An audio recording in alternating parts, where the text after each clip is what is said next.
So, this morning, medyo maiksi lang po or short lang po i-share ko sa inyo na Word of God. Amen? Amen. Si Holy Spirit na po ang bahala. Okay. This morning, ang word na binigay po sa akin ng Lord is, kasi before po mag-start yung week na to, and nag-ask ako sa Lord, sabi ko, there was a question in my heart this week, sabi ko, Lord, I was asking, kasi di ba grabe yung fire na binibitaw ng Lord sa buhay ng mga ating mga pastor. Amen po ba? Sino po sa inyo yung nakakatanggap ng mga apoy na yon? Amen? Natatanggap niyo po ba? Nakikita niyo po ba sa mata ng katabi niyo na nag-aapoy pa po sila? Amen? Ng pagmamahal sa Lord. Oh, amen? Amen. So, grabe yung ginagawa ng Lord, di ba? And dun sa mga preaching po na binabato ng mga ating mga pastor, mahalaga daw po na ma-prepare din daw natin yung heart natin. Amen? Because yung fire na yun na sinishare through the Word of God, kapag binibitaw sa buhay natin, there are times, alam niyo yun, yung apoy na yun, bakit ganun, pagbalik ko sa bahay, nawawala na siya. Amen? Kailangan kasi parang ang sinare sa akin ng Lord is all about ano ba yung nagkikerry or yung binababaan ng apoy na yun sa buhay natin. So that we could share those fire to other people, sa mga taong nasa paligid natin, even our families. Amen? Amen? Sino sa inyo may mga pamilya po? Amen? May mga physical family po kayo. And there are times yung mga kasama po natin sa family, di ba, yung mga iba sa inyo, hindi pa saved or hindi pa Kristiyano, kaya grabe yung mga battle nyo araw-araw. Kuya, kung alam mo lang, kung warzone sa bahay namin. Kung alam mo lang, pagdating ko sa trabaho ko, kaharap ko whether yung mga estudyante ko, grabe, kaharap ko yung mga katrabaho ko, iba na ulit. Amen? And sabi po doon, ang word na binigay sa akin ng Lord, kaya siya, hindi daw yung fire possible daw na nawawala. Kaya daw, minsan nawawala daw sa buhay natin is hindi daw nakaset yung altar in order. Pakisabi nga, set the altar in order. Amen. So di ba kapag meron tayong ginagamit na, for example, CR, yung CR, pag nakalagay na out of order, pwede ba natin gamitin? Di ba hindi natin pwede gamitin? Kung sakali man nagagamitin natin, ano mangyayari? Babaha. Or kung printer man yan, kapag nakalagay dun sa printer, out of order, ibig sabihin, hindi siya gagana. Hindi siya magfa-function. So, same thing din daw po sa buhay natin. If our life, ang altar po sa ating buhay is not in order, hindi daw magfa-function na maayos yung buhay natin. Amen po ba? Amen. And yung word na binigay po sa akin ng Lord is sa 1 Kings 18. Sino po sa inyo alam yung story ni Elijah? Amen? So, story ni Elijah sa 1 Kings 18:30-39. So, kapag nga nangyari na ang altar daw is out of order. Nung panahon kasi nila, pag nag-worship sila in Old Testament, kailangan nila mag-build ng altar. Yung altar na yon is mga bato siya, tapos doon nila nilalagay yung sacrifice nila. Para pag sinunog nila yung sacrifice na yon, may mag-hold doon. Yun yung altar na yon. Amen? So, ang nangyari nung time na yon sa 1 Kings is yung mga altar na para sa Lord nasira. Kasi ang naghahari that time is si King Ahab at yung asawa niya na si Jezebel. Na si Jezebel is prophet ni Baal na gusto niya na i-worship niya yung si Baal that time. So, na-torn down lahat ng mga altars nun. And hindi makapag-worship yung mga tao that time. And sa atin din naman, pag pupunta tayo ng Sunday celebration, amen. But sino po sa inyo excited dito every Sunday? Amen. Sino po sa inyo excited ng this coming ating divine encounter? Amen. Sino po sa inyo yung kasama? We invite everyone na mag-register na po kayo. Grabe po ang gagawin ng Lord. Amen. So, we encourage everyone na, alam ko po na yung mga iba sa inyo pupunta kayo, pero please register para makita po kasi nakikita po siya ng ating mga pastor. Amen. And ngayon, kung pupunta tayo ng Sunday celebration dito, excited po tayo. Even yung divine encounter, excited tayo. Sabi po doon, it takes, hindi lang tayo basta pupunta ron. Amen? Kailangan, pakisabi nga sa katabi mo, prepare. Prepare. Amen? So sabi nga, we don't just stumble into fire. Hindi lang daw ba tayo basta na-encounter natin yung apoy na yun. But we posture for it. Pinuposisyon daw natin yung sarili natin doon. We prepare into it and we die into it. So, pag Sunday celebration, paano ba kayo nagpe-prepare na pumunta rito every Sunday? Amen? Kuya, pupunta ako. Basta magising na lang ako, yun na yun. Amen. Pero sabi nga po, ang preparation daw po natin for the Sunday celebration is the whole week. Amen. Na para alam niyo po, kapag yung pastor po natin, whoever is preaching the word of God, ang Diyos nagbibigay ng apoy, masasalo daw po natin yan. Kasi yung heart natin naka-ready na. Amen. So kailangan daw po pala nakaposisyon yung puso natin para ma-receive yung salita ng Lord. Amen. So ibig sabihin po nun, kapag bago po daw po tayo pumunta ng Sunday celebration, sino po sa inyo nagigising ng maaga? Amen. Anong oras po kayo nagigising? 6. Yun. So dapat 9:30 nandito na po tayo. Amen? Amen? Amen. So we must be excited kasi alam niyo po, ang buong Sunday celebration, hindi lang po, sabi nga, kapag ang Word of God, hindi daw po tayo pwedeng mamili ng Word of God. Ang gusto ko lang na part ng Word of God, yung love ng Lord. Pagdating ng mga rebuke, hindi ko na babasahin yan. Ayoko na yan. Kapag may mga die to flesh, pati mga ayoko na yan. Hindi pwede na ganun. Ang Word of God is collective siya, whole. Even our Sunday celebration, simula umpisa hanggang dulo. Amen? Nandun po tayo. Amen po ba? Amen. So, alam niyo po yun, kasi kung every time na ginagawa po natin yun not for sa katabi natin, not for our pastor. It's for the Lord. Amen. Kasi kung excited ka talaga, number one, i-adjust talaga natin lang sa buhay natin. Hindi pa po ito preaching ko pasensya na. Yung physical na mga katawan natin. Our physical bodies na gumising po tayo ng maaga, wake up, yan, ako talagang, honestly, binago ng Lord yung buhay ko. Physical na pagising ko. Kung makikilala niyo po ako before, at alam po yan ng mga magulang ko, na late ako gumigising, 11 na, o kaya mga, talagang tanghali talaga. And, grabe po yung brain ng Lord na habit ko na yun, na 6 a.m., gigising na ako dito, bubuksan ko yung gate kasi, ako po pala yung natutulog dito sa building, kaya ako nagbubukas, ako nagsasara. Kung mayroon late dito na naalis, ako din yung pinakahuling magsasara po noon. And alam niyo po yun, even preparation lang pa lang natin to ng Sunday celebration. I encourage everyone na ang maagang-maaga po tayo. Amen? Isa na yun. That's one part. Kasi amen po ba? Naniniwala ko, family po tayo, tama? Okay lang po yun. We are family. Amen? Tingnan mo yung katabi mo, family mo yan. Ako, family niyo po ako. Amen. Kung masakit ang sinabi, patawarin niyo po ako, pero totoo yun. Kailangan po natin maano yan. Amen? Kasi, it's part of our preparation din in the Spirit. Kailangan, hindi kuya, nasa biyahe pa lang ako, nag-speaking tongues na ako, kaya na ako. Nagsa-celebration ako doon sa may jeep pa lang. Hindi pwede na nagsa-celebration ka sa jeep. But we should be here. Amen. Even those who are watching online, if you are in Cavite, we highly encourage you to come. Iba pa rin po na nasa loob po kayo ng sanctuary. Amen. There are individual na prayer po. Meron din po tayo corporate na prayer or may corporate po tayo na worship, na itong corporate na worship natin, grabe, dun po bumababa yung presence ng Lord. Amen? Even the Word of God says, 2 or 3 gathered in my name, I am in the midst of them. Amen? So, kaya, yun po. Amen? So, kailangan maging prepared daw po tayo. It's our duty to prepare for the fire of the Lord. I-prepare daw natin yung hearts natin. So,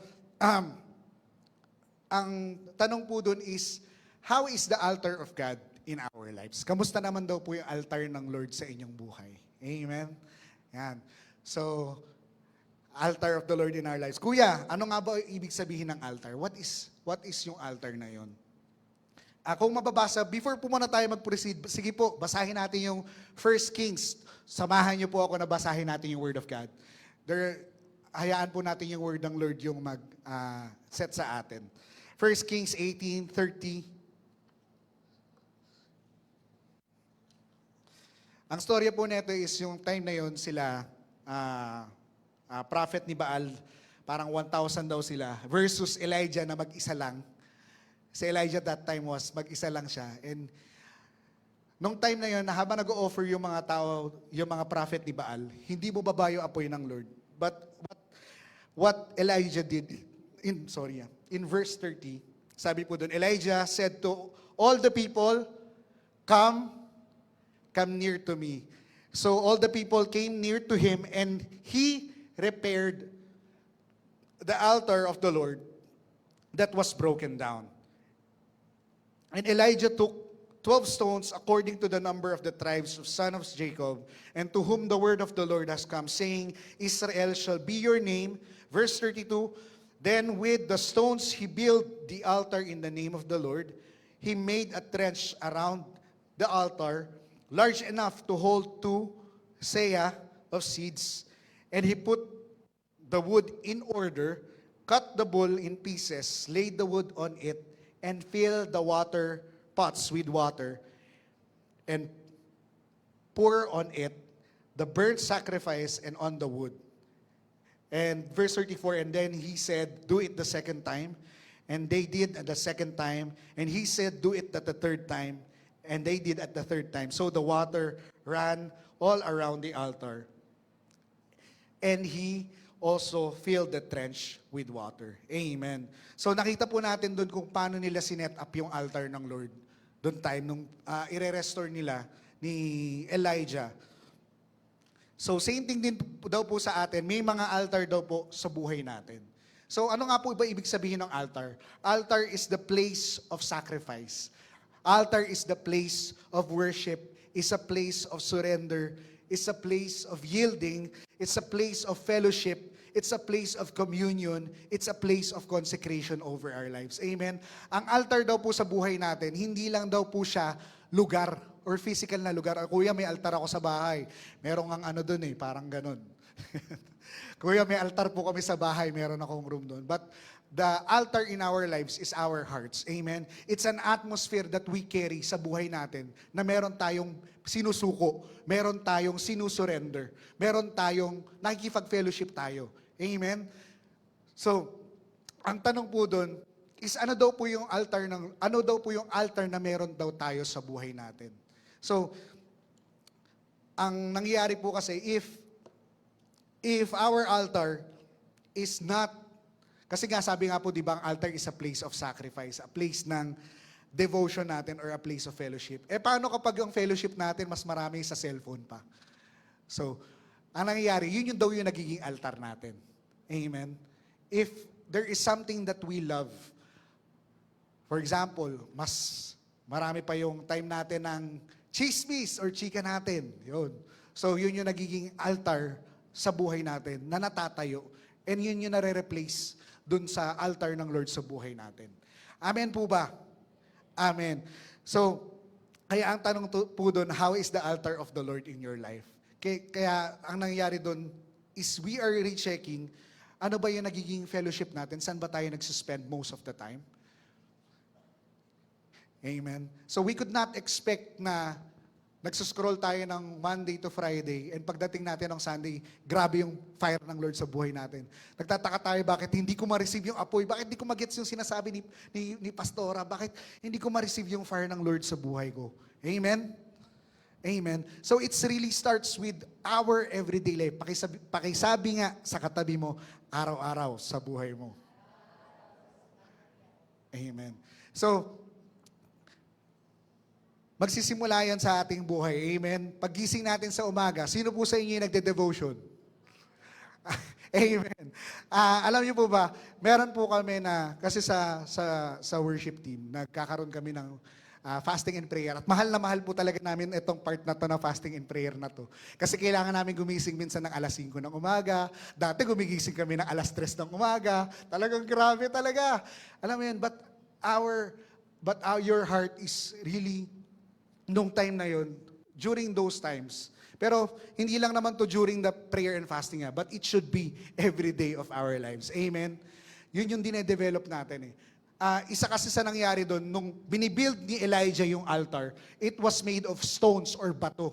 It was made of structure. So yung structure na yun is the Word of God over our lives. If there is no Word of the Lord over our lives, paano natin ma-hold yung structure ng worships sa buhay natin? Amen? Kapag wala kang na-receive na Word ngayong umagang to, ano ang gagawin mo? Di ba? Wala kang command na susundin sa Lord, wala kang message. Kasi pagdating po natin sa mga, for example, if you are in your workplaces, di ba? Kapag nasa trabaho ka, tapos biglang nagalit yung kasama mo, Kristiyano ka na, binago ka na ng Lord, may Holy Spirit ka, nakakalagay lang sa'yo ng apoy ng Sunday, gumugulo ka pa. Tapos pagdating mo ng work mo, bakit late yung papel? Tapos sa loob mo, hindi niya man lang alam na kaya late yun dahil ganyan. Maraming reason. If wala kang word ng araw na yun, ang mangyayari, possible na mag-outburst yung wrath mo.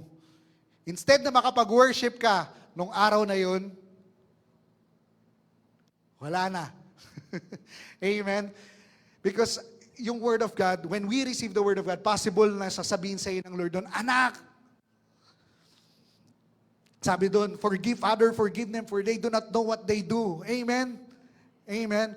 So sa atin, sino po sa inyo dumadaan dito sa mga testings or mga pagsubok? Sa family. Sino po dito may mga physical na family? Okay, amen. O yan, meron na tayong mga ganyan, di ba? And if hindi tayo filled ng Word of God sa buhay natin, yung structure ng Word of God sa buhay natin, sa altar ng life natin, ang mangyari, hindi niya ma-hold yung apoy ng Lord. Ang nangyari doon, anak! Late ka na naman umuwi. Saan ka na naman pumunta, etc., blah, blah, blah. Yan. And even our friends na, alam mo yun, kung hindi tayo filled ng Word of God, tapos kapag nagkwento na sila sa'yo, ay, alam mo ba, may ikakwento ako sa'yo, ganito yung nangyari. Nakita mo yung yung artista, yung ganyan-ganyan, napanood mo na ba yung K-drama? Napanood mo na ba yung sa Facebook? Naku, bakit hindi mo pa napapanood? Bakit hindi mo pa nakikita yun? Yung nasa TikTok, naku, late ka na. Kasi ganyan yung system ng mundo natin eh. Amen? But if we know the Word of God, sasabihin natin, the friend of the world is the enemy of God. No. We will have the Word of God over our lives. Yun yung sasabihin natin. If the enemy is attacking, sino po sa inyo umagang-umaga, lagi kayo nakakaisip ng magaganda tuwing umaga? Sino sa inyo nakakaisip ng negative minsan pag umaga? Ayun, meron din doon, di ba? If we are being attacked in our mind, na mga negative, may problema kagad, pagising mo pa lang, nasira na kagad yung gulong ng motor mo. Di ba? Umaga pa lang, yung damit mo nasunog. So na nagpa-plancha ka. And if our heart is not grounded with the Word of God, possible na mag-rise up yung flesh natin. Amen? So, whenever we are surrendering and yielding and spending our time, kung ano daw po yung sinispend daw ng time natin, yun daw po yung nagiging prominent or nagiging natatayong altar sa buhay natin. Amen? Ang tanong lang naman doon is it an altar of the Lord or is it an altar ng enemy? Dalawa lang naman yan eh. Tama ba? Hindi pwede na meron kang altar na sa Lord, meron kang altar ng enemy. Ang nangyari kasi doon, you are tumbling down kung ano yung mga binibuild mo. Kaya there are times pagdating natin, bakit ganun? Ang hirap ulit bumungkal, ang hirap ulit mag-cultivate ng spirit ko. Tama po ba? It will start in our daily life. Amen? Amen. So, sabi mo sa katabi mo, araw-araw, we read the Word of God. We do our devotion. Amen? We pray.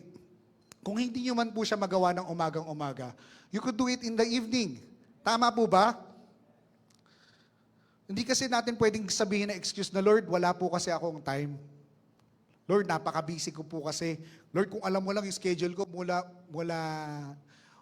umaga, 6 a.m. hanggang 12 p.m., punong-puno. E nasa na ang Lord dun? Amen? And it breaks the heart of God. Kasi alam mo, ang tatay natin sa langit, grabe binibigay niya. Sino sa inyo yung binibless kayo ng Lord? Sino po sa inyo, meron po ba ditong pumunta na naglakad? Meron po ba ditong hindi nakakain kagabi pa? Meron po ba dito hindi nakakain ng isang araw pa? Wala, di ba? It's because of God's goodness in our life. And alam mo yun, short amount of time lang, yun yung hinihingin sa atin ng Lord. And doon magsa-start yun ang place ng brokenness eh. Alam mo yun, kung para, kasi ang preparation natin pag Sunday, hindi dito, kundi sa mga bahay po natin. Amen? Even this coming encounter, wag po tayo mag-expect na grabe yung gagawin sa atin ng Lord if we are not preparing in our spirit. Amen? Kasi sasabihin nyo, ay, encounter na naman yan. Ilang encounter na kami. Pang 10 na yan. Pang 20 na yan. Di ba? But alam nyo po yun, if our heart is ready to receive from God, kung pag nag-expect tayo, Monday pa lang, nagsisik ka na sa Lord, hinahanap mo na kagad, Lord, ano yung gusto mong sabihin sa akin, sa buhay ko? And we will receive it by faith in our spirit. Amen? Amen. So, ang nangyari po doon, dahil kila Ahab, pati kay Jezebel, ang assignment kasi ng enemy sa atin is to break. Kasi kapag nabasag yung mga altar na yun or na-broke down, paano mo malalaman, kuya, kapag na-break yung mga altar na yun sa buhay natin? Or yung altar ng Lord sa buhay ko is nawala na or may sira siya or out of order. Paano ko malalaman? Possible na, number 1, meron kayong na-broke na yung covenant mo sa Lord. Sino po sa inyo may covenant kayo sa Lord? Covenant or vow or means na, Lord, paglilingkuran kita kahit anong mangyari. Mag-share ako ng Word of God kahit anong mangyari.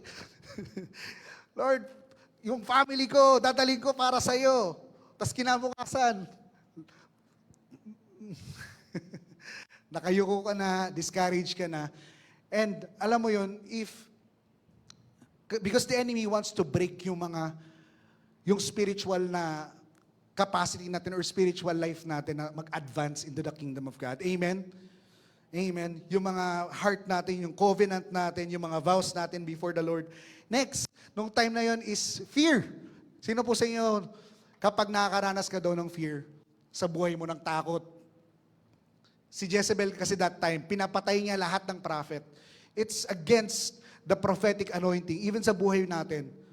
Kung kapag napapansin mo na hindi ka na mag-flow ng prophetic, for example, merong tao dun sa kanto, mag-share ka sana ng Word of God, pero, hey, wag, baka i-reject ako neto.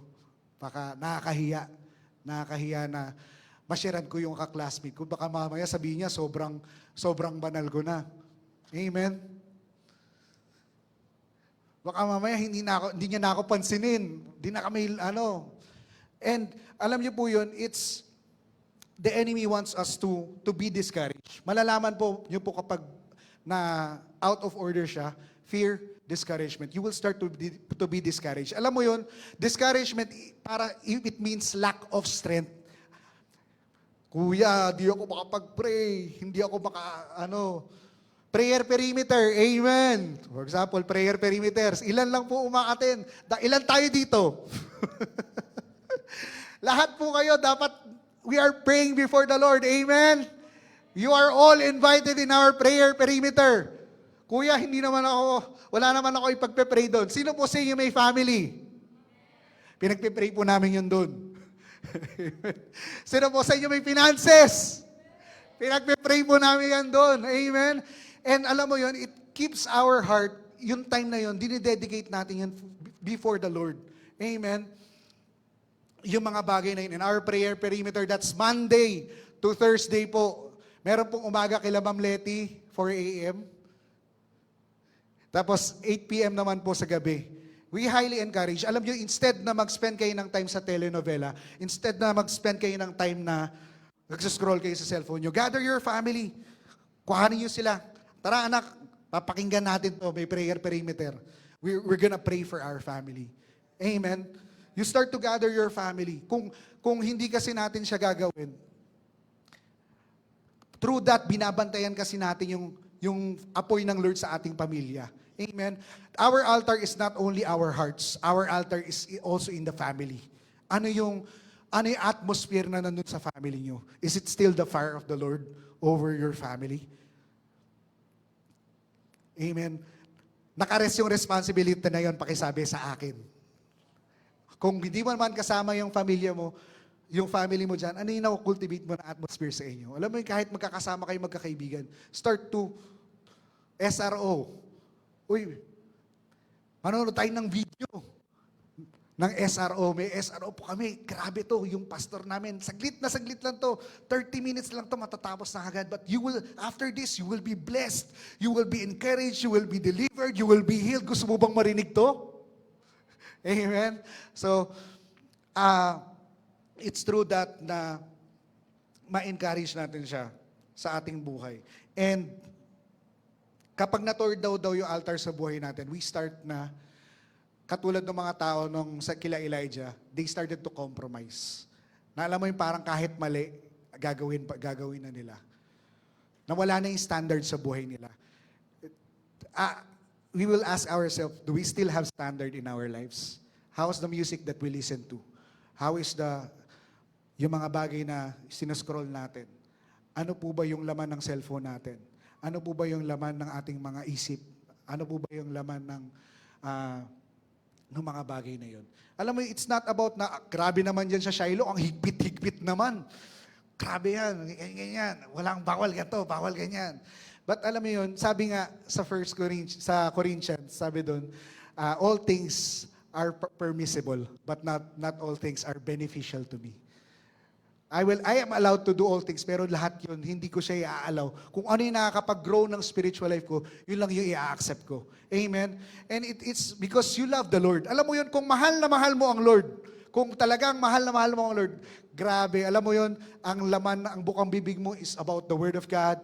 Ang bubuksan mo sa cellphone mo is the Word of God, the Bible. Ang laman ng family nyo, instead ng mga bagay, I pray na wala nang nagpapatugtog ng worldly song sa mga bahay nila. In Jesus' name. Isa yun sa mga... Kasi magsasack out yan eh. Ano ba yung pinapanood natin? If there are horror, fear, come on! Dapat wala na tayo yan. Amen? Kasi yun yung mga magde-drain sa atin eh. What are those things? Dahil doon, matuturn daw yung altar ng Lord sa buhay natin. Next, possible na meron tayong attack kapag nakakaranas ka na daw ng attack sa prayer life mo. Sino po sa inyo excited mag-pray? Parang pahina ng pahina. Sino po sa inyo excited pa mag-pray? So, ayan. Lahat na nag-amen, invited kayo sa prayer meter. Dapat nandun kayo, ha?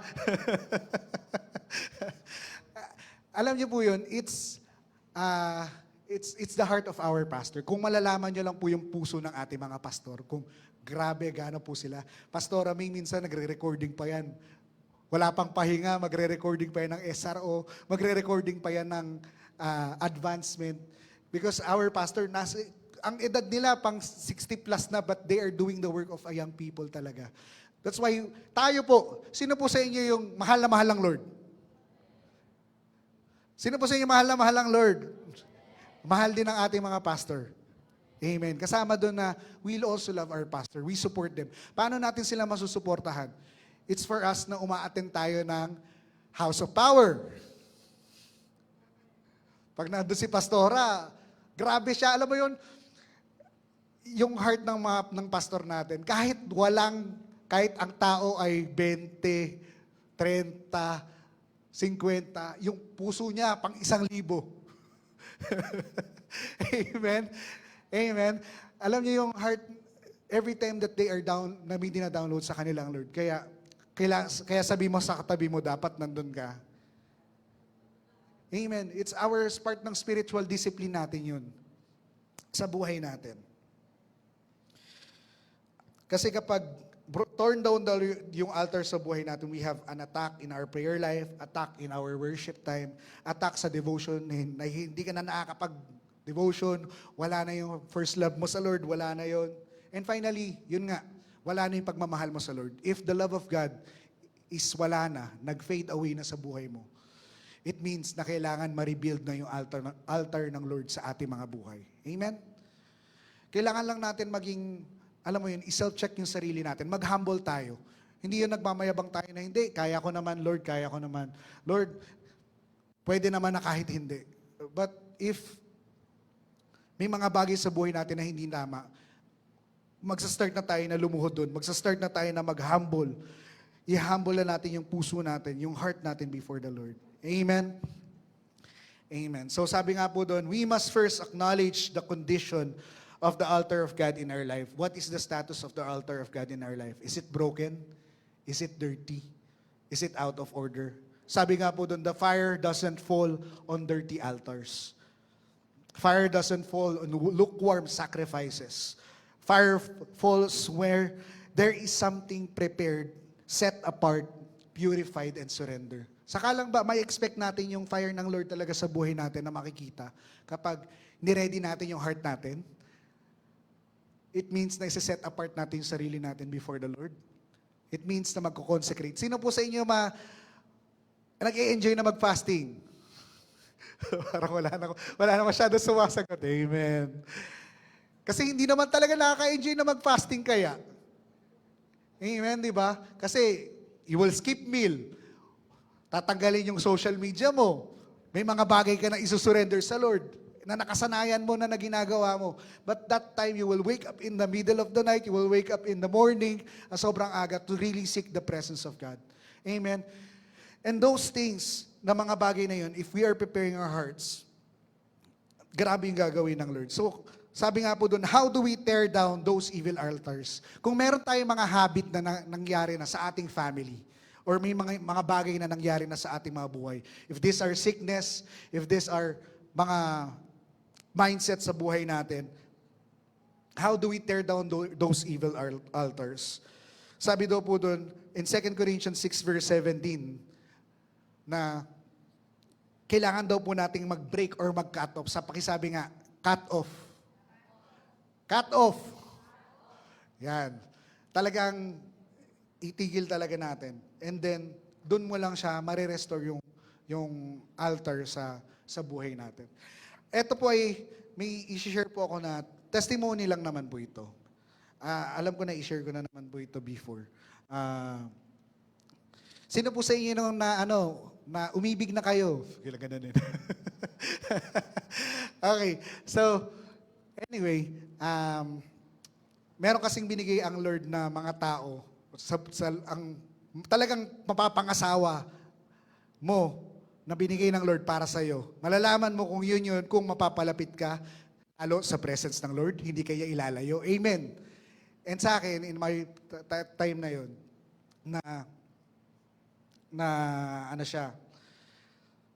baliktad yun nangyari. Opposite.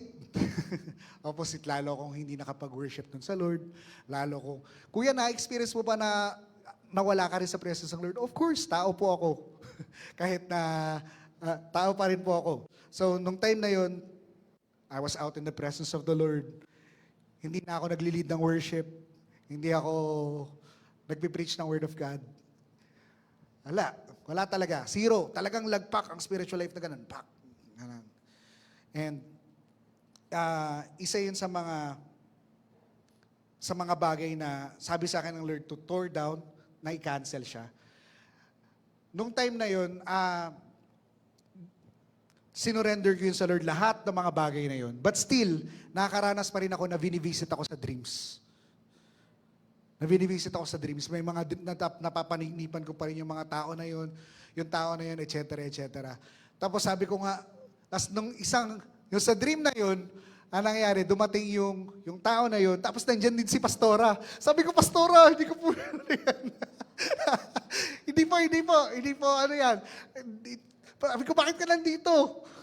hindi si Pastora, kundi yung bakit ka nandito? Nagsiserve na ako sa Lord. Binigay ko na yung buhay ko sa Kanya. Bakit napapanaginipan pa rin kita? Alam mo yun, what I did that time is cut off. Talagang messenger, wala.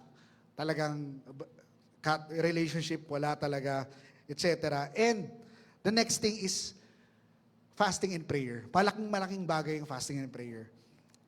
Matthew 17 verse 21, kapag noong time na to, si Jesus, yung mga disciple niya, merong hindi ma-cast out na demonyo that time. Or hindi sila mapalaya sa buhay nila.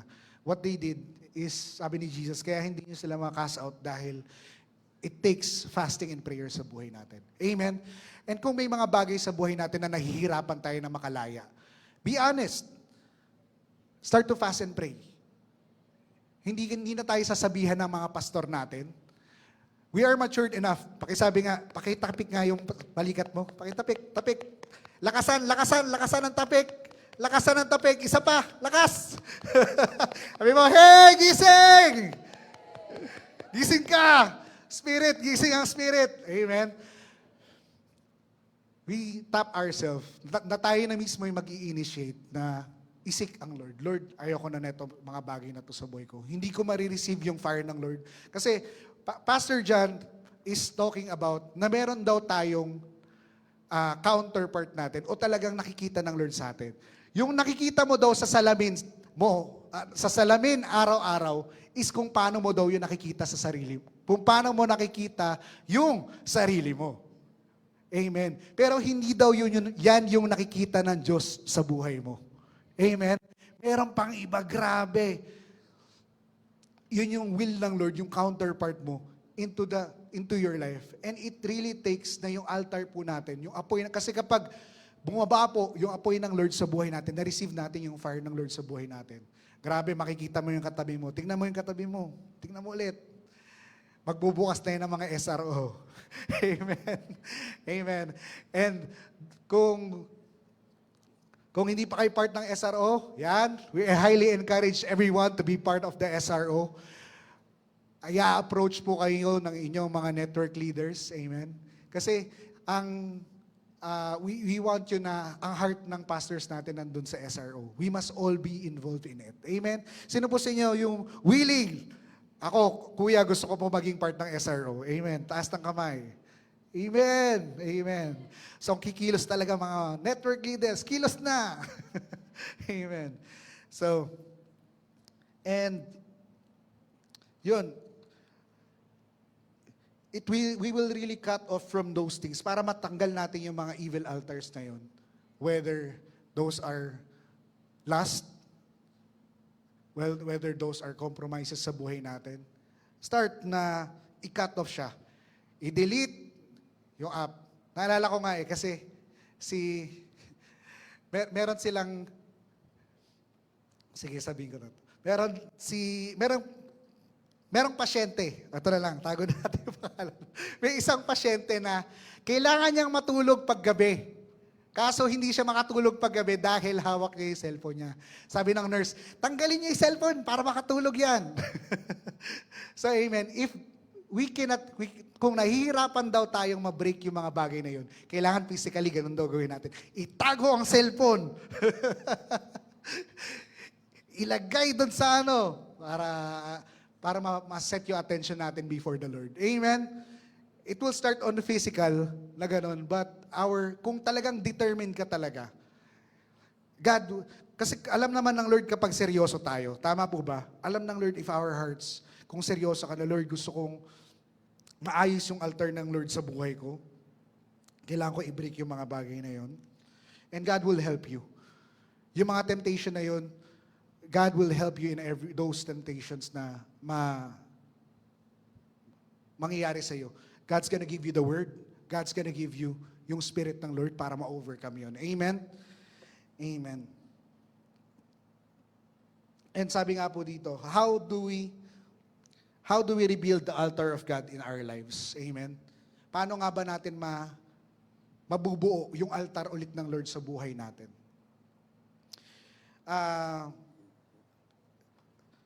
Nung time na yun, si Elijah, nung binild niya yung altar ng Lord ulit. Pero after that, si Jehu kasi ay naging hari. Ito po ay about sa doon kung paano natin ma-break yung mga evil altar sa buhay natin. Si Jehu, inanoint siya na maging hari. And si Ahab is hari that time. Alam nyo, sabi ko, Lord, bakit kaya ganun? Si Elijah hindi niya mapatay si Ahab. Hindi niya mapatay si Jezebel. Kailangan hari.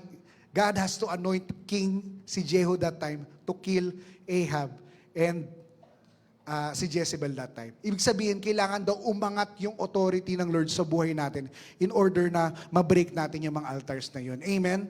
Amen. If we start to surrender, it's because of the blood of Jesus. Sino po sa inyo anak ng Diyos. Amen? If you are a son of God, it means that you are kings and priests before the Lord. Amen? And those anointing na kapag naging vigilant na tayo, na hindi na tayo pumayag na, Lord, tama na to, hindi ako papayag, na ganito yung spiritual life ko, hindi ako papayag. Sabi nga, it takes violence. Si Jehu kasi that time, he was violent. Matapang si Jehu. Hindi, patayin. Tak. Si Elijah, tumakbo. No kinonfront. But Jehu that time, Jehu has the anointing of the king. Amen? May mga lions at mga kings po ba dito ngayong umagang to? Amen? And when we are, yun yung spiritual authority na natin sa buhay natin. We will able to tear down those altars sa buhay natin, sa family natin. Amen? And how do we rebuild the altar of the Lord in our lives? What Elijah did is, he put things in order sa buhay niya. Or he put the altar in order. Nagsimula mo na siya sa stone, sabay wood, sabay yung sacrifice, binuhusan niya ng tubig. Amen? And even same thing daw po sa buhay natin. To rebuild the altar of the Lord in our lives, we must set our priorities in order. Yung oras daw po natin, yung time natin. Amen? Our time management. Pagising, Sunday celebration, anong oras ka nagigising? 6 a.m. Sa mga iba, 5 a.m. Amen? Hindi na alas 8, 9:30. 9:30 yung start, 9:30. Kuya, 9:30. At celebration na ako sa bahay. Amen. We must set our priorities in order sa physical natin, sa buhay natin. In our mind, in our soulish realm, sa mind natin. Ano ba yung iniisip natin?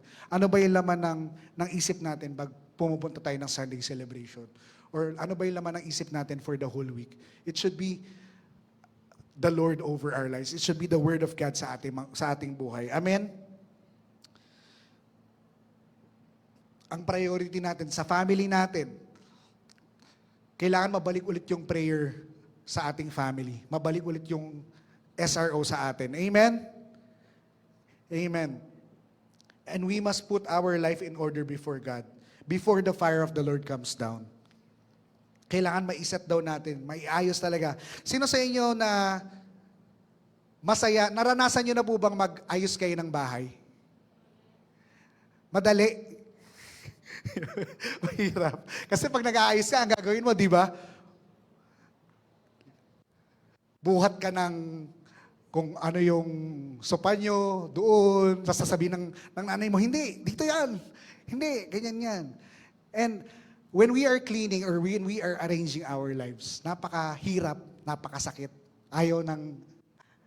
Napakahirap, nakakapagod kasi magwawalis ka. Hindi ka lang basta mag-aangat, mag-change ng ano. Nakita mo yung ilalim ng pinaglalagyan nun, napakadumi pala, walis na naman. Amen. Naranasan ko this week kasi nag-inventory kami sa music. Ayan. Kada kuha, punas, nakikita ko, oh, pwede pa ba to? Hindi na. Bakit pa to nandito? Diba? May mga bagay daw tayo sa buhay natin na hindi na daw natin kailangan, pero nandun pa daw sa buhay natin. If those things are hindi siya nakakatulong sa atin, throw it away. K-drama,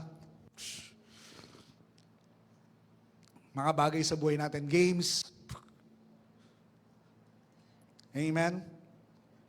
Sabi daw po doon, kapag hindi lang po yun, there are times ganun. Minsan, sino po sa inyo nakakaranas kayo ng correction?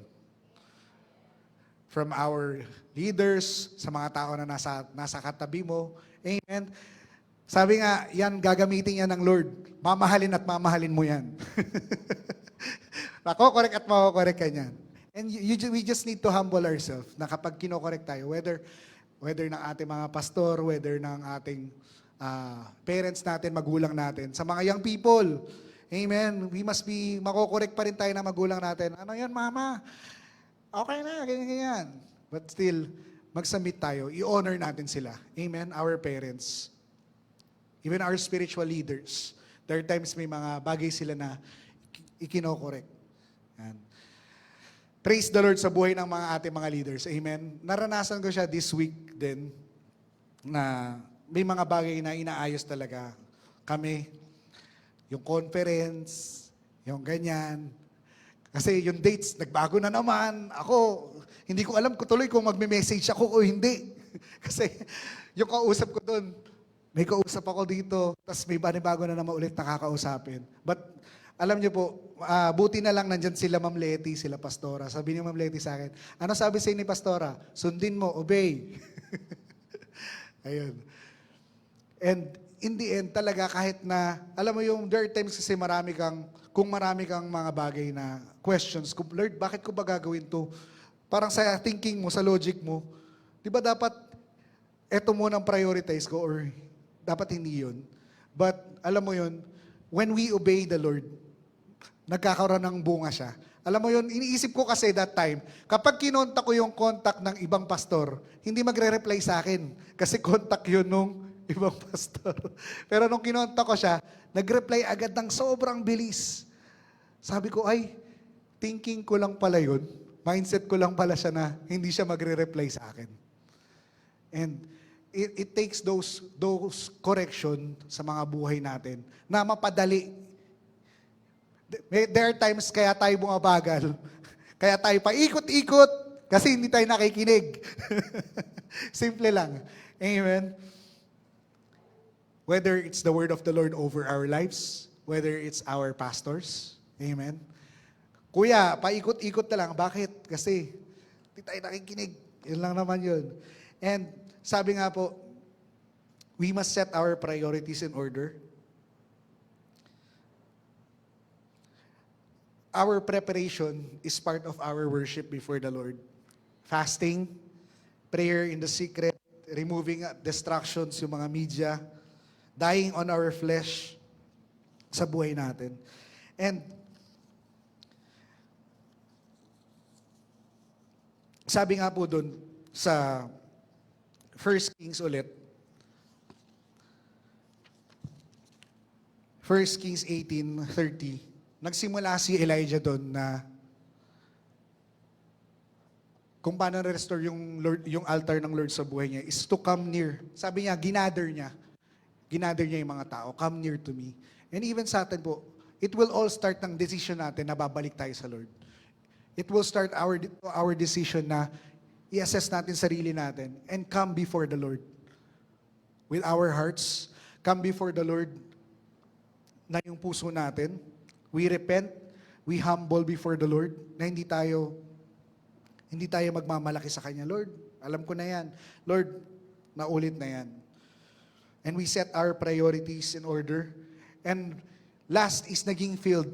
Ang nangyari doon, si Elijah, binuhusan niya, after niya mabuhusan ng tubig, binuhusan niya ulit ng binuhusan. And ang Holy Spirit po sa buhay natin, yung nare-receive po natin, hindi lang siya enough ng Sunday lang. We must be in field every day of our lives. Pakisabi nga sa katabi mo, araw-araw.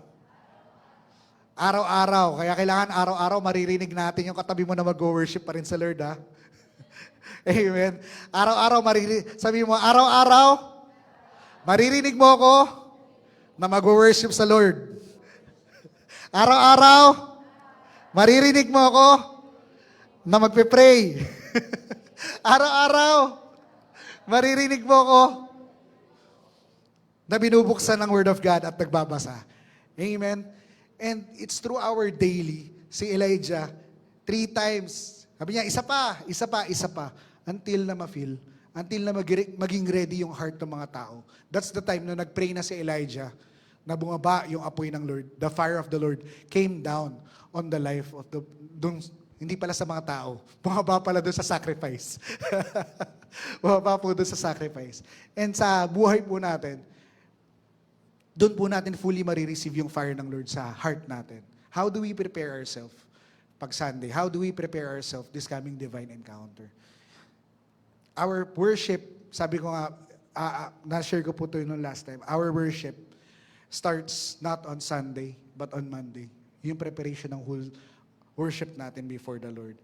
Amen. And ito po yung dalawa sa mga last verse na i-share ko po sa inyo. Sa Psalms 51, verse 16 and 17. Psalms 51, verse 16 and 17. Sabi po dito, "For you do not desire sacrifice, or else I will give it. For you do not delight in burnt offering. The sacrifices of God are broken spirit, a broken and contrite heart. This, O God, you will not despise. And sa 1 Samuel 15:22 to 23, ito po yung time na si Saul, King Saul, is na-anoint na siya. Inanoint na siya ng Lord bilang hari. And namumuno siya, may inutos sa kanya ang Lord that time na patayin yung lahat ng Amalek. But anong nangyari? Si King Agag, Ahag ba yun? Agag, ay spinner niya, tinira niya. And sabi po dun sa 1 Samuel 15:22 to 23, has the Lord great delight in burnt offerings and sacrifice, as in obeying the voice of the Lord? Behold, to obey is better than sacrifice, and to heed than the fat of rams. So, same thing sa buhay po natin, na eto po ay parang correction din siya sa akin ng Lord. Kasi yung mga sinishare ko po sa inyo, actually, devotion ko po yun. Yung word na binibigay sa akin ng Lord. And 1 Samuel na to, si King Saul kasi that time, is, sabi niya, mahalaga, as the Lord great delight in burnt offering and sacrifices. There are times kasi, yung mga nakikita natin na physical na ginagawa natin sa ministry, or physical na ginagawa mo sa paligid mo, yun yung mga sacrifice na, Lord, nagsasacrifice naman ako, nandito naman ako every house of power, nandito naman ako, nag-serve naman ako sa iyo. Every Saturday, may practice pa kami. Every Sunday, nandito pa kami. Bandito Friday, nandun pa rin kami. But, ang sabi po doon, behold, to obey is better than sacrifice. May mga bagay po ba na pinapagawa sa atin ng Lord sa ating buhay? Ang tanong lang po doon is, nasusunod po ba natin siya? Are we, na-obey po ba natin yung mga bagay na yun? Hindi naman mahalaga, sabi nga, hindi naman mahalaga kung nasa ministry tayo or may mga ginagawa tayo na busy tayo. Ang mahalaga po is kung na-obey pa ba natin, masaya pa ba ang Lord sa buhay natin? Amen? Amen? May mga word kasi na binibigay sa atin ng Lord, directions to heed. And sabi po doon, for rebellion is a sin of witchcraft and stubbornness is idolatry. Pag stubborn kasi, pabalik-balik. Pag sinabi mo kasing stubborn, pabalik-balik. Na-deliver ka na last week, balik ka na naman sa mundo. Ano ka na, apoy ka na ng Lord, balik na naman ulit, nawala na naman ang apoy. So nagiging stubborn daw tayo. Ang nangyari, yung idolatry sa buhay po natin. Nagiging matigas yung heart natin. Nagiging matigas yung buhay natin. And sabi po doon, because since you have rejected the word of the Lord, He also has rejected you from being king. Ang nangyari po doon, the last part doon is si King Saul. Dahil hindi niya na-obey yung Lord. Pag na-reject ka na bilang isang king, nung time na yun, si King Saul, hindi na siya kinonsider ng Lord na hari. And same thing din sa atin, sa buhay natin. If our hearts, kapag hindi na natin nasunod ang Lord, hindi natin na-please ang Lord, doon natin makikita, kaya pala nawawala yung apoy ng Lord sa buhay ko. Kaya pala, nandun. Ang nangyari, nare-reject na or tumatagas na ilang sa buhay natin. Amen? And this time, sabi nga po, the Lord wants us to rebuild the altar of our lives. Amen? We will check sa buhay natin, our hearts. We will check sa family natin. Family din natin, kasama din yun. Bakit? Kasi, sabi nga ni Job, di ba, kung araw-araw nag-o-offer ako, kasi hindi ko maalam kung ang family ko ba ay nagkakasala. So, it's still part na they kneel before God, they pray, and mabalik yung mga altar na yun. Altar ng prayer, amen? Papalitan natin yun, altar ng prayer, altar ng devotional, altar ng SRO sa family. Oh, pag i-breakthrough natin siya sa buhay natin, pag-pray ulit natin, kung sa mga pinsan mo man yan, kung sa mga classmate mo man yan, amen? Kung sa mga katrabaho mo man yan, sa mga anak mo man yan, we will start it again. I-rebuild natin yung mga altar ng Lord sa buhay natin. What we just need to do is humble ourselves, Kailangan natin i-humble ulit yung sarili natin. Ano yung mga altar na nakikita natin na hindi galing sa Lord? We must tear it down and seek God and allow the Lord to work in our midst. Amen? Amen. So right now, I invite everyone to close their eyes.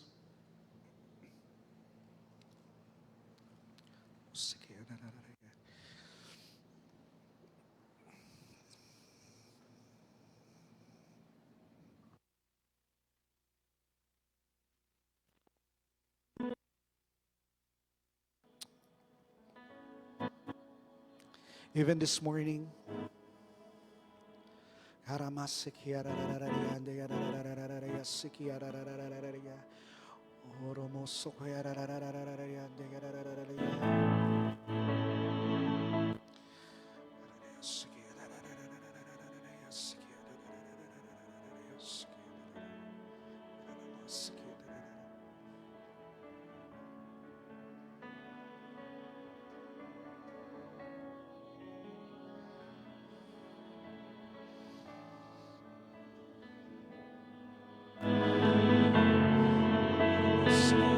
even this morning, we ask tayo ng Lord, what is the condition of the altar of the Lord in our lives? Kamusta yung altar ng Lord sa buhay natin?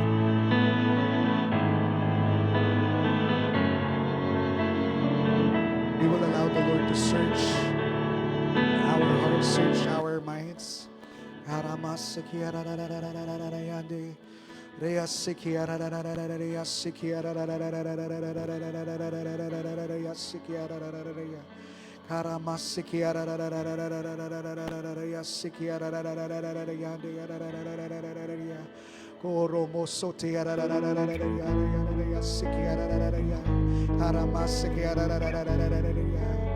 We are asking for the fire of the Lord. But the question is, are we preparing our hearts? Are we preparing the altar of the Lord over our lives? It is the decision sa buhay natin. We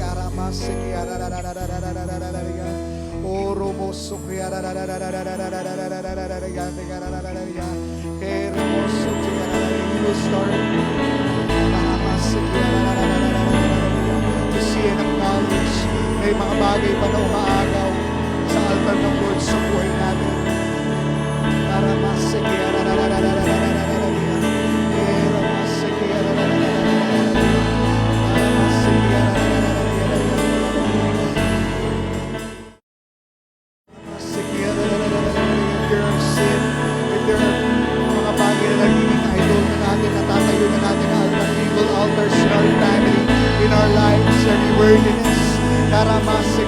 We will ask for the blood of Jesus. Even our prayer life. Even our devotional life. The word of the Lord over our life. Oh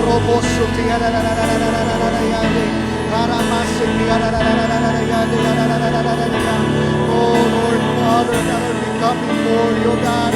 We ask, oh God, Lord, for your blood, oh God, Lord, everything, oh God, Lord, na hindi ka, oh God, Lord, nabibigay sa buhay namin, oh God. If there's any sin, oh God, Lord, if there's anything, oh God, that replaces our time before you, God, that replaces our love before you, God. We ask for your blood. We ask, oh God, Lord, we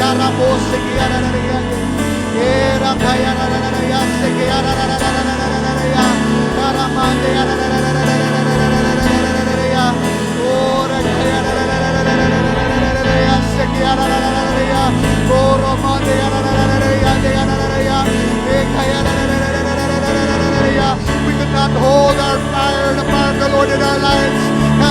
If our altar is broken, if our altars are dirty, if our altars are lukewarm,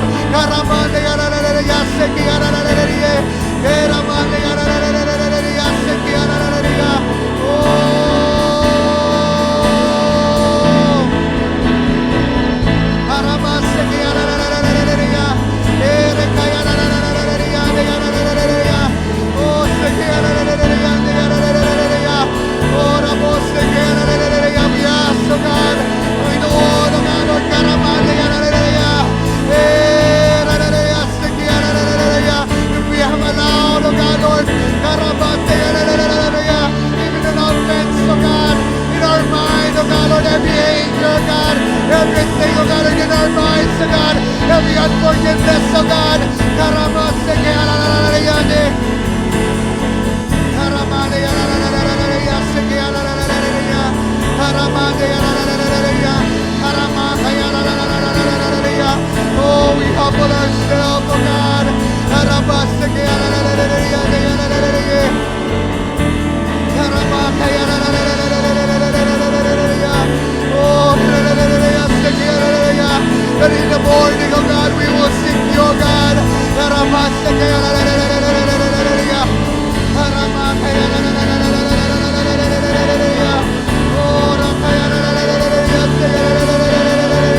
Father, forgive us, O God, Lord, if we are being lukewarm, O God.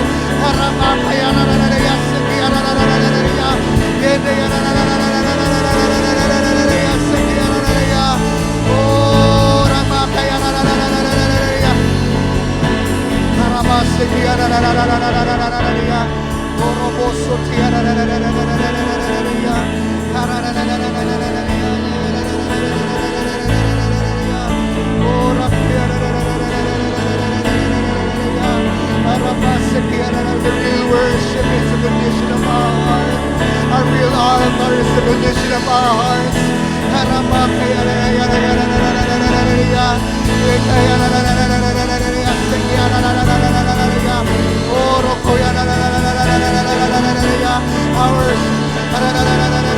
Our love before the Lord.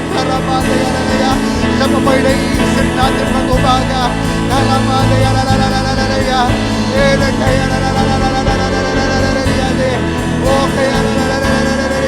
When we open the Word of God, in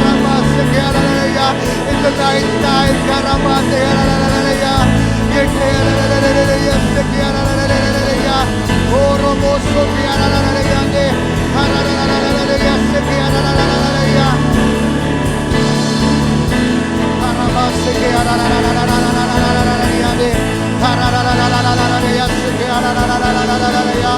oh, Father, forgive us, O God, Lord.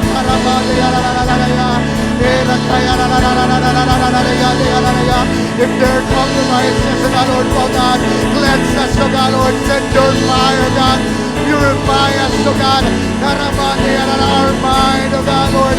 And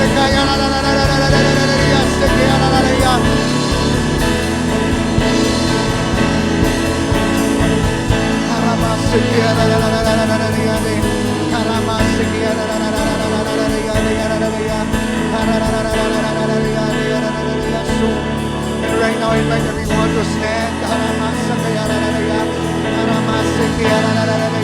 We have allowed the blood of Jesus right now to wash us, to purify us. And right now, we're gaining authority in our lives. We're gaining the authority of the Lord in our lives.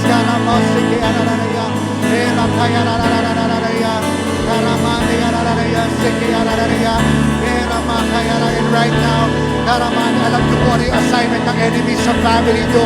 Alam mo kung ano yung assignment ng enemy sa buhay mo. And we will tear down every altars na hindi galit sa Lord, every evil altars in our life. We will dethrone every lust, every compromises, every worldliness, every anger in our lives, in our mind, every fear,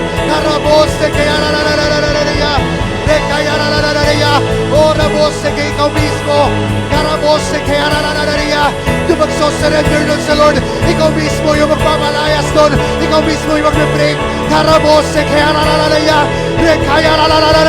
we bind every spirit, we break, we tore down, every altars in our life, in our family,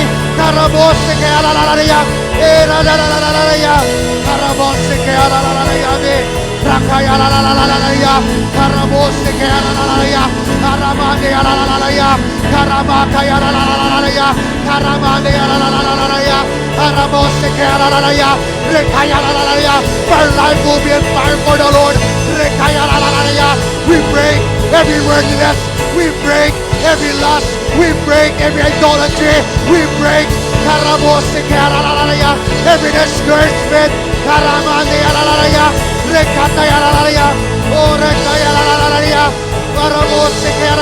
that's hindering, oh God, that is attacking, oh God, our prayer life, our worship, our devotion, oh God, unto you.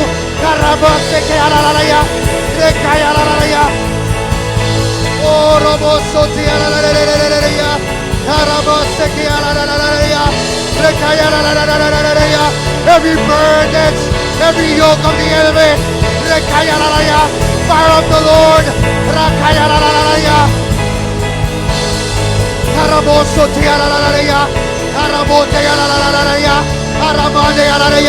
Lord, and we are rebuilding the altar.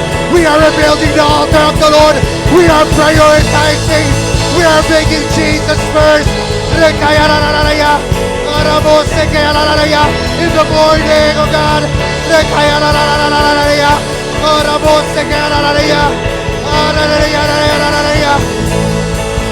Our commitment, oh God, Lord, before you, Lord.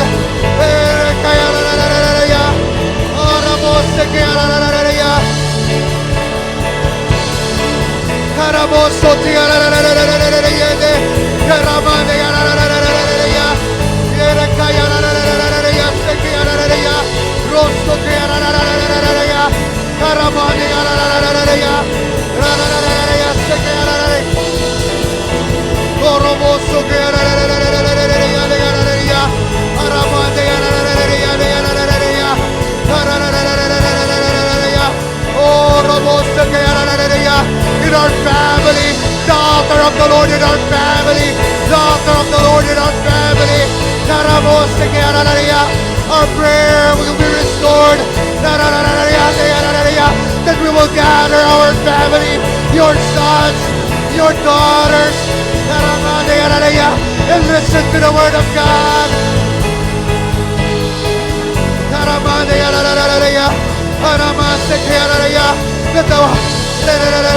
the word of the Lord will be established, oh God, in our family, oh God, in our school, oh God, in our classmates, oh God. Your altar will burn, oh God. Worship will burn, oh God. In every SRO, oh God. Some of our schools, oh God. Every campuses, oh God. In our friends, oh God.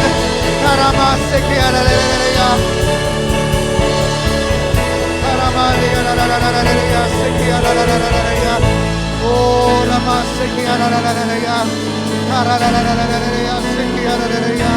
Lord Father God,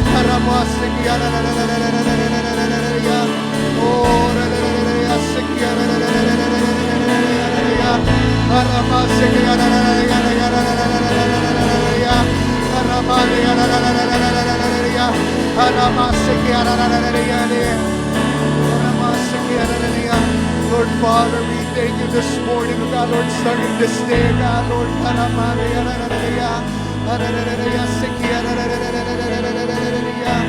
will know, God, Lord, the altar of the Lord in our lives, God, every morning, oh God, Lord, in our devotions, God, Lord, in our prayer, God, Lord, in every part of, God, Lord, of our life,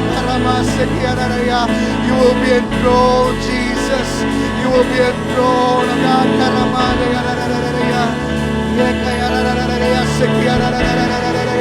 And we will not allow, oh God, evil, oh God, in our tents. We will not allow, oh God, Lord, any bitterness. We will not allow, oh God, Lord,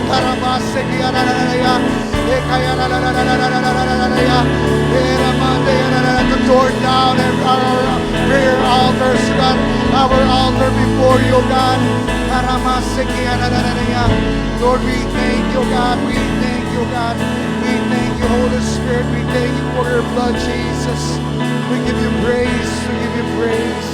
We give you praise. We give you glory.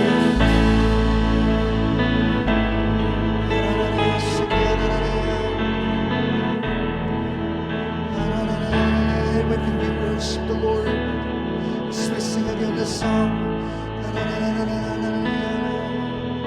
That our hearts is before the Lord. We give our hearts before Him.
alone. I will give anything.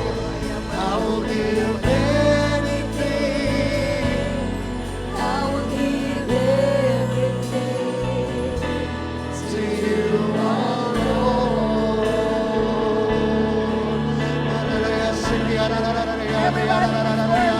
Our hearts to you alone, O God, Lord.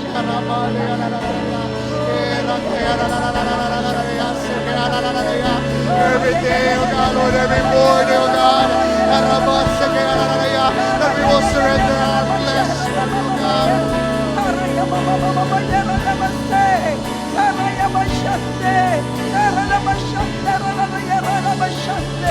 Let the fire of the Holy Spirit continue to move in our midst right now. You are most welcome.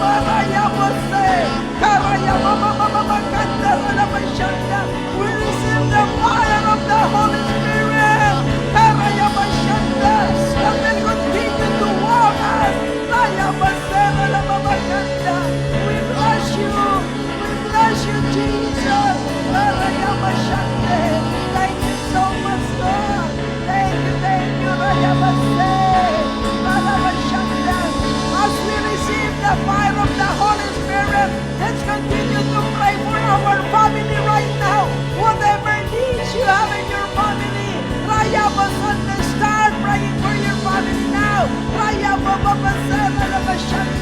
Lord, lahat ng may sakit sa bawat pamilya, we declare healing right now in the name of Jesus. That by your stripe, Jesus, they are totally healed. In the name of Jesus. The fire of the Holy Spirit will strengthen each and every one of us. Can we all raise our hands toward God?